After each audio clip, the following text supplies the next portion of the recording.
ਵਾਹਿਗੁਰੂ ਜੀ ਕਾ ਖਾਲਸਾ ਵਾਹਿਗੁਰੂ ਜੀ ਕੀ ਫਤਿਹ।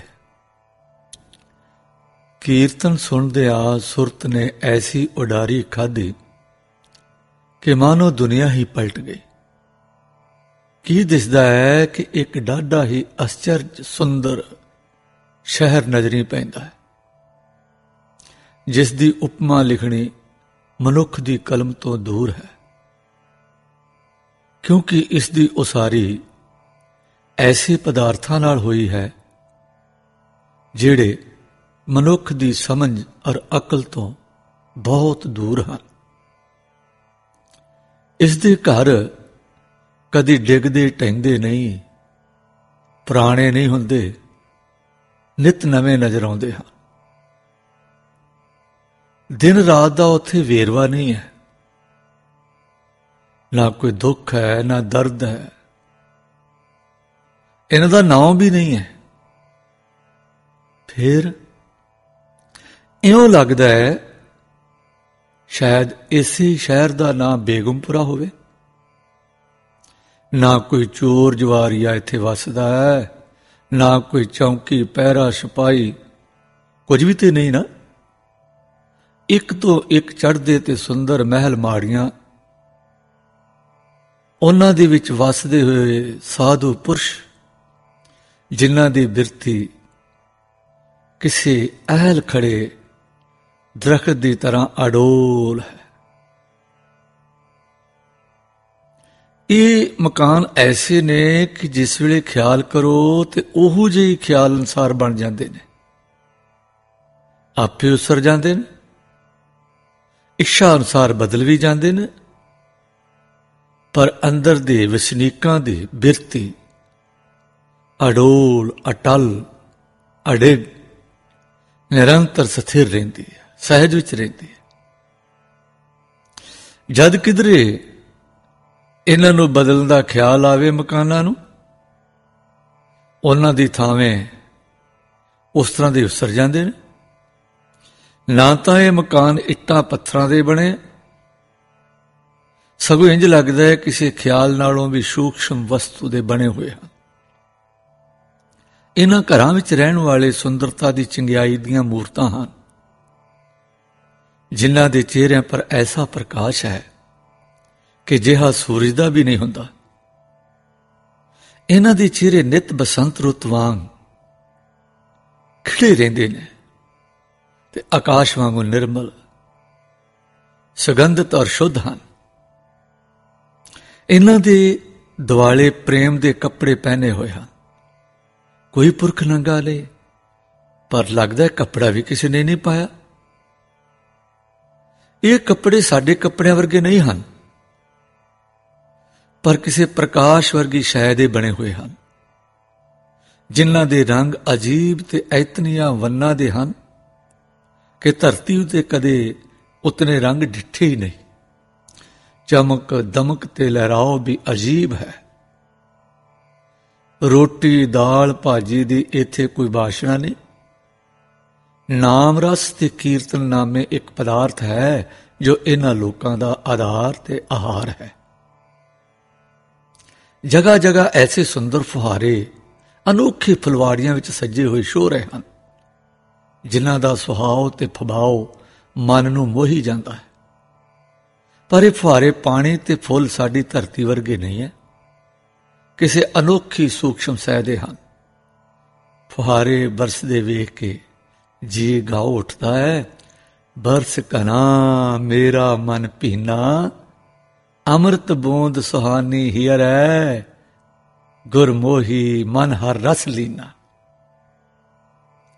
ਫਿਰ ਪਾਤਸ਼ਾਹ ਬਖਸ਼ਿਸ਼ ਕਰਦੇ ਨੇ, ਛੁਟਤ ਪ੍ਰਵਾਹ ਅਮੈ ਅਮਰਾ ਪਦ, ਅੰਮ੍ਰਿਤ ਸਰੋਵਰ ਸਦ ਭਰਿਆ, ਤੇ ਪੀਵੈ ਸੰਤ ਕਰਹਿ ਮਨ ਮੱਜਨ, ਪੁਬ ਜਿਨਹੁ ਸੇਵਾ ਕਰਿਆ, ਤਿਨ ਭਾਉ ਨਿਵਾਰ ਅਨਪਹਿ ਪਦ ਦੀਨਾ, ਸ਼ਬਦ ਮਾਤਰ ਤੇ ਉਦਰ ਧਰੇ, ਕਵ ਕਲ ਠਾਕਰ ਹਰਦਾਸ ਤਲੇ, ਗੁਰ ਰਾਮਦਾਸ ਸਰ ਅਭਰ ਭਰੇ।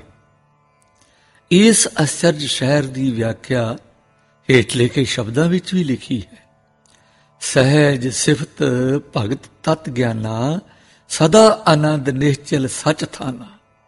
तहां संगत साध गुण रसै, अनभाव नगर तहां सद वसै। तह भाव भरमा सोग न चिंता, आवन जान मिरत ना होता। तह सदा आनंद अनहत आखारे, भगत वस हैं कीर्तन आधारे। पार ब्रह्म का अंत ना पार, कौन करे तां का विचार। कहो नानक जिस किरपा करै, निश्चल थान साध संग तरੈ। इसी ਨੂੰ भगत रविदास जी ने इंज भी आख्या, बेगमपुरा शहर को नाव, तूख अंधो नहीं तह ठाव। ना तस्वीर खिराज ना माल, खौफ ना खता ना तरस जवाल। अब मोए खूब वतन गह पाई, उहां खैर सदा मेरे पाई। रहा कायम दायम सदा पातशाही, दोम न सेम एक सो आही। आबादान सदा मशहूर, उहां गने बसै मामूर। त्यों त्यों सैल करह ज्यों पावै, महरम महल न को अटकावै। कह रविदास खलास चमारा, जो हम सहरी सो मीत हमारा। इथों दी बनस्पति भी बड़ी आश्चर्य है। फुल तोड़ लो, एक फुल तुहाडे हथ विच, दूजा फिर उत्थे प्रगट। टहनी खाली नहीं हुंदी।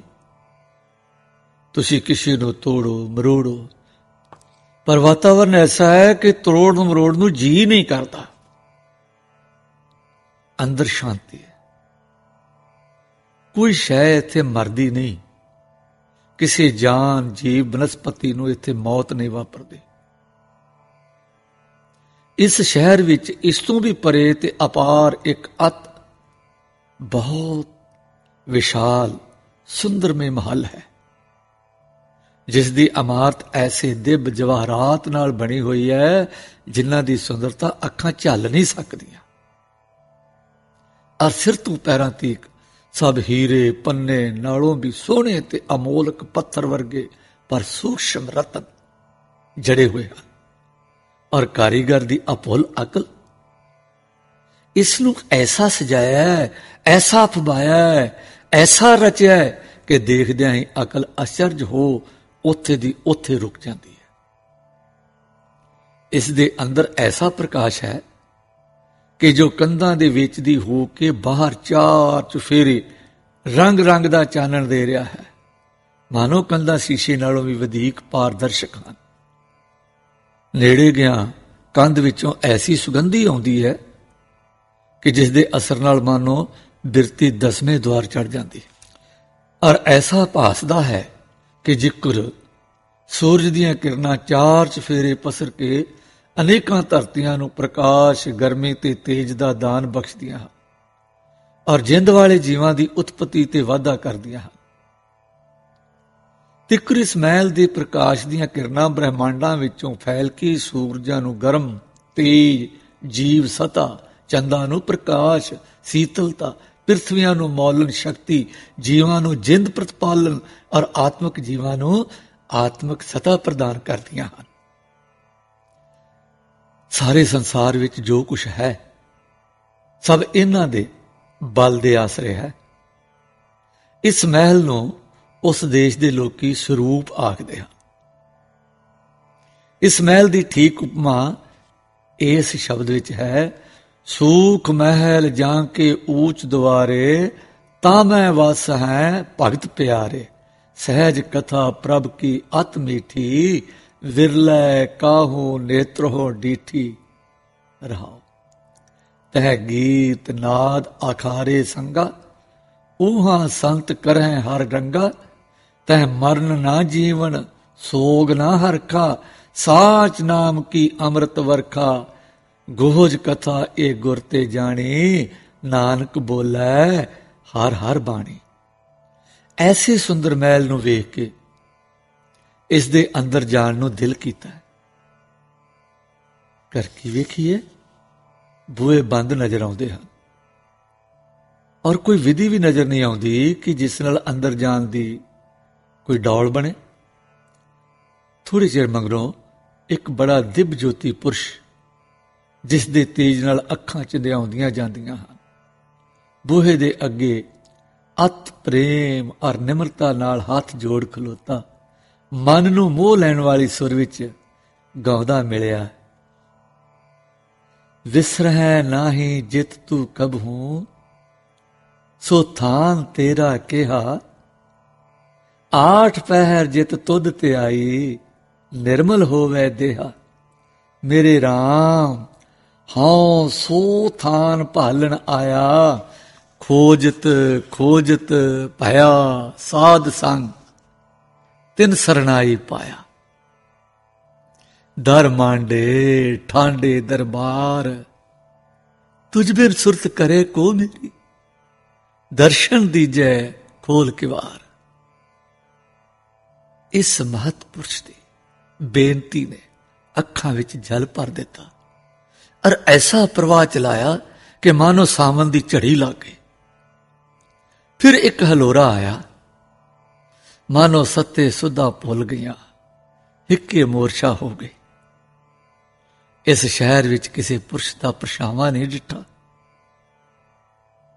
ਪਰ ਆਪਣਾ ਪਰਛਾਵਾਂ ਵੇਖ ਵੇਖ ਕੇ ਸ਼ਰਮ ਜੀ ਆ ਰਹੀ ਸੀ ਤੇ ਹੁਣ ਚੁਫੇਰੇ ਡਿੱਠਾ ਤਾਂ ਆਪਣਾ ਪਰਛਾਵਾਂ ਵੀ ਗਾਇਬ ਹੋ ਗਿਆ। ਉਸ ਪਰਮ ਪ੍ਰਕਾਸ਼ ਰੂਪ ਵਾਜੂ ਮੰਡਲ ਵਿੱਚ ਐਸਾ ਕੋਈ ਹਨੇਰਾ ਪੱਖ ਨਜ਼ਰ ਨਹੀਂ ਆਉਂਦਾ। ਪਰਛਾਵਾਂ ਤੇ ਬੜੀ ਦੂਰ ਦੀ ਗੱਲ ਹੈ। ਇੰਨੇ ਚਿਰ ਨੂੰ ਬੂਹਾ ਖੁੱਲਿਆ ਤੇ ਉਸ ਪ੍ਰੇਮੀ ਪੁਰਖ ਨੂੰ ਅੰਦਰ ਆਉਣ ਦੀ ਸਹਿਮਤ ਹੋਈ, ਪਰ ਉਸ ਧਰਮੀ ਮਹਾਤਮਾ ਨੇ ਖੱਬੇ ਹੱਥ ਨਾਲ ਸਾਡੀ ਉਂਗਲ ਫੜ ਲਈ ਔਰ ਆਪਣੇ ਨਾਲ ਹੀ ਅੰਦਰ ਲੈ ਗਿਆ।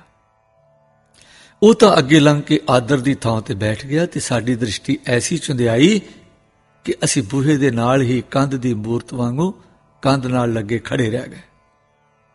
ਕੁਝ ਚਿਰ ਮਗਰੋਂ ਜਦ ਨਜ਼ਰ ਉਸ ਪ੍ਰਕਾਸ਼ ਵਿੱਚ ਕੰਮ ਕਰਨ ਲੱਗੀ, ਤਦ ਸਿਰ ਬੇਵਸਾ ਝੁਕ ਗਿਆ। ਅਰੇ ਸ਼ਬਦ ਮੂੰਹੋਂ ਆਪ ਮੁਹਾਰੇ ਨਿਕਲਿਆ, ਘਰ ਮਹਿ ਘਰ ਦਿਖਾਏ ਦੇ, ਸੋ ਸਤਿਗੁਰ ਪੁਰਖ ਸੁਜਾਨ।